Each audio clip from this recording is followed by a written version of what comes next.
আজ আমি আচার বানাবো জলপাইয়ের। জলপাইটা আমি ভালো করে ধুয়ে নিয়েছি। এবার আমি গরম জলের মধ্যে ওটা সিদ্ধ করতে দেবো।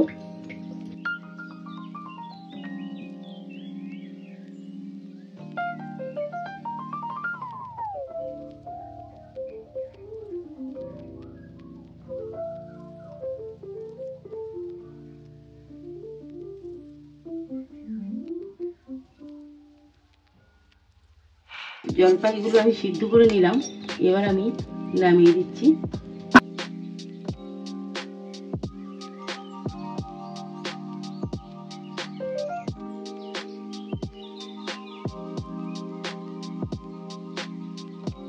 এবার দুটো তেজপাতা, গোটা মৌরি আমি ফোড়ন দিচ্ছি এর মধ্যে।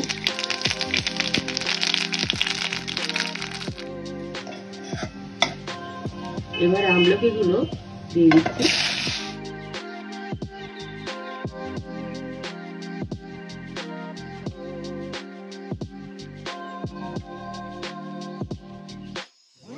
ভালো করে এটাকে আমি ভেজে নেব।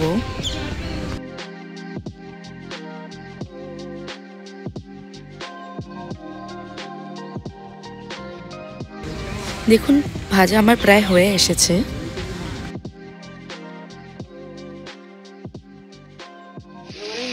অল্প করে হলুদ দিয়ে দিচ্ছি।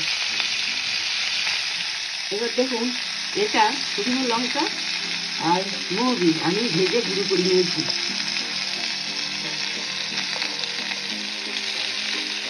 আর এটা জিরের গুঁড়ো, এটা আমি এর মধ্যে দিয়ে দেবো।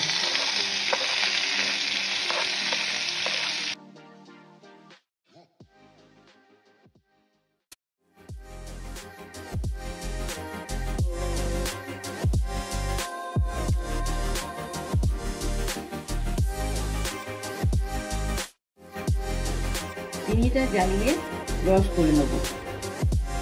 এবার আমি চিনি জ্বালিয়ে রস করে নিচ্ছি। চিনি রস করে নিচ্ছি, ওর মধ্যে আমি একটু লবণ দিয়ে দিচ্ছি। চিনি রস করে নিয়েছিলাম, ওটা দিয়ে দিচ্ছি।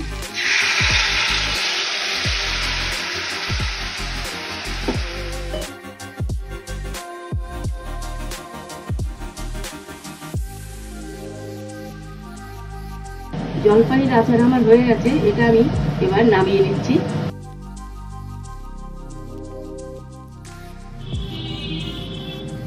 আমার জলপাইয়ের আচার যদি আপনাদের ভালো লাগে, শেয়ার করুন, লাইক করুন, সাবস্ক্রাইব করুন।